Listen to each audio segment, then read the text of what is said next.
Magandang araw mga kaibigan. Bigyan natin ngayon ng reaction opinion itong post ng News 5, 42 minutes ago. Title, Pinapaterminate ang tariff powers ni PBBM. May dalawang senador, mga dilawan na senador. Gusto nilang putulan ng kapangyarihan ni PBBM yung magpababa ng tariff. Ako, so away na. Ang loyalist at ang mga kakamping, mag-away-away na sila. Okay, sito. Inihain ni na Senator Risa Hontiveros, ang Senator Kiko Pangilinan, ang Senate Joint Resolution number 2 na layuning bawiin ang tariff powers ni President Bongbong Marcos sa ilalim ng Section 1608 ng Customs Modernization and Tariff Act. Layon din ng naturang resolusyon na ibalik sa Kongreso ang kapangyarihang magtakda ng taripa sa imported na bigas. Hiniling din nilang iurong ang Executive Order number 62 na nagbaba sa rice import duties sa 15% mula 35% noong June of 2024. Okay, so ito, in fairness sa dalawang senador na ito na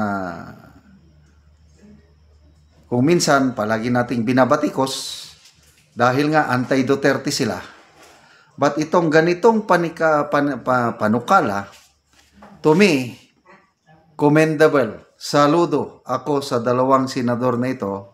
Sana susuportahan pa ng marami pang senador. Kasi ang makikinabang dito, ang taong bayan, lalo na ang mga local farmers natin. To me, hindi maganda ang resulta yung ibinigay sa Pangulo ang kapangyarihan sa pag-decide ng taripa. O, tingnan nyo yung nangyari sa US. Siya lang nakipag-negotiate kunuhay. Tough negotiator. Giatik-atik lang siya ni President Trump na tough negotiator. Na ipababa niya from 20 to 19. Sabi niya, significant achievement na daw yun. Kalokohan. Sabi ng mga local exporters natin, baliwala yung 1% na naibaba sa pagiging tough negotiator ng Pangulo. Okay, so sa bigas, grabe yung ginawa nila last year.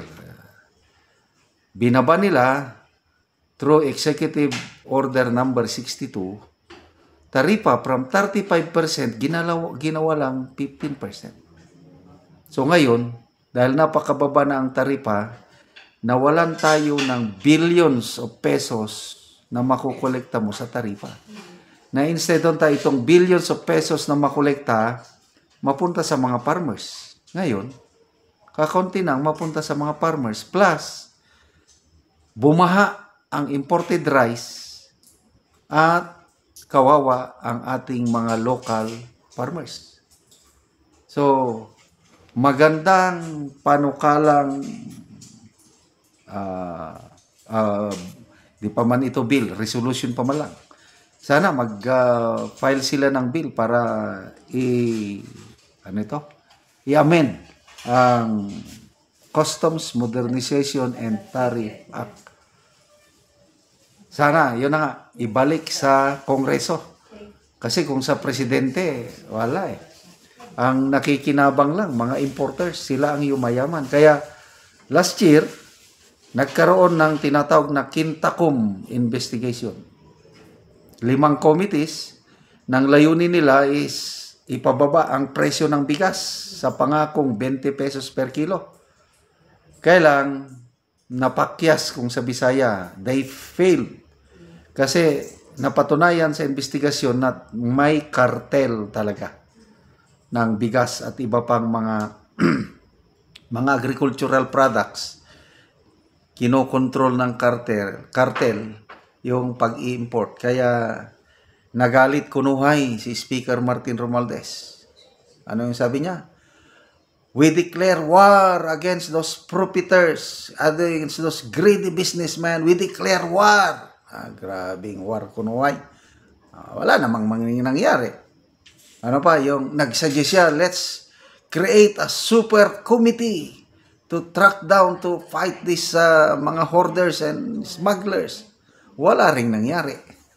Hanggang salita lang. So, yung executive order number 62 na yan, sinampahan ng kaso sa Korte Suprema, may nagsampa ng hanggang ngayon wala pa mang galaw ang Korte Suprema, kaya wala. Kawawa ang ating mga local farmers.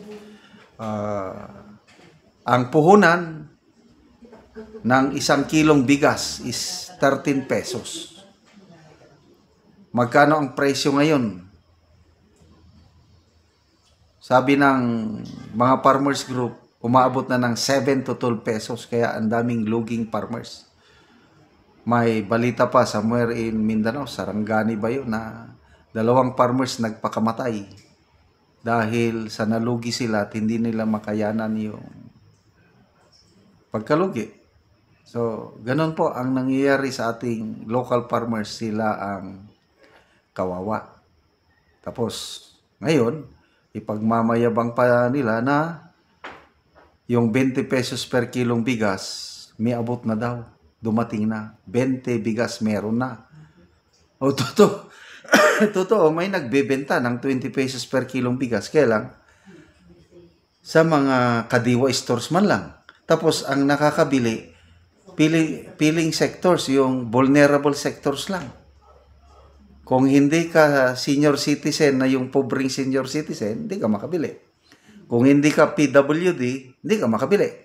Kung hindi ka solo parents, hindi ka makabili. Kung hindi ka katutubo, hindi ka makabili.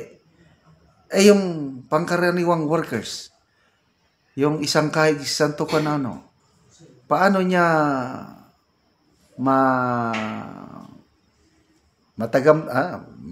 maranasan yung benefits ng 20 pesos per kilong bigas na pinagmamayabang nila? Wala.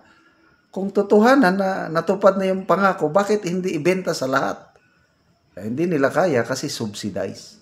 Tayo pa rin mga taxpayers ang pumupuno. Kasi ang presyo ng 1 kilong bigas para abot ng 33 pesos yung break-even lang. Ibebenta mo ng 20. Ibig sabihin, tayo mga taxpayers, nag-subsidize tayo ng 13 pesos. So, good luck po. Good job po, Senators Pangilinan and Hontiveros. Sana marami pang senador na susuporta ito para ibalik sa Kongreso ang kapangyarihan sa pagdikta ng taripa sa mga produkto. Okay, salamat mga kaibigan sa inyong pagsubaybay sa ating channel. Nakakatulong kayo ng malaki sa tribong Talandig sa Bukidnon. Dahil ang sweldo natin sa channel na ito is pantulong sa tribo. Namimigay tayo ng livelihood assistance sa kanila. Nagpapatanim ng saging lakatan at Arabica coffee. Panoorin nyo ang video na ito. Ako sa kapihan ni Angkol o ako isang bistahon. Mayong buntag da, Kol. Mayong buntag.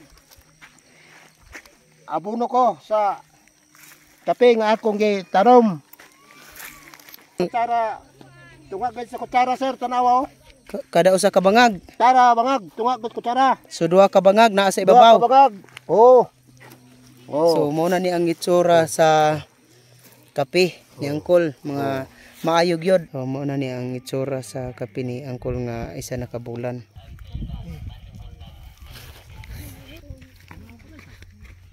Naana yung salingsing. Naana yung panga. Naana sa iba nga. Isa pa kabulan. O karon human sa pag-abonog, gina-sprayan na ni Angkol ang iyang kape. Abo sir, onya dito sa lalom imong anaon dia kay aron nga.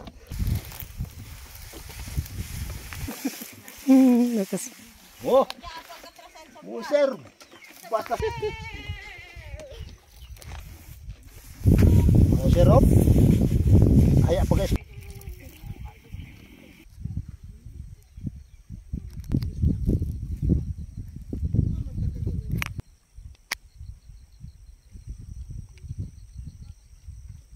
O karon mo na ni gilaogon sa kape ni Angkol sa 350 ka punuan nga kape. Salamat ko sa Ginoo nga dunay gigamit nga aron makatanom ko og kape. So dalaygon gid kayo ang Ginoo nga nagtandog sa kasing-kasing sa Salamat sa nagsuporta sa pagpananom sa kape. Salamat kaayo. Salamat gid kaayo. Thank you so much sa mga kabos na sama kanako. Aron nga mahawas kami sa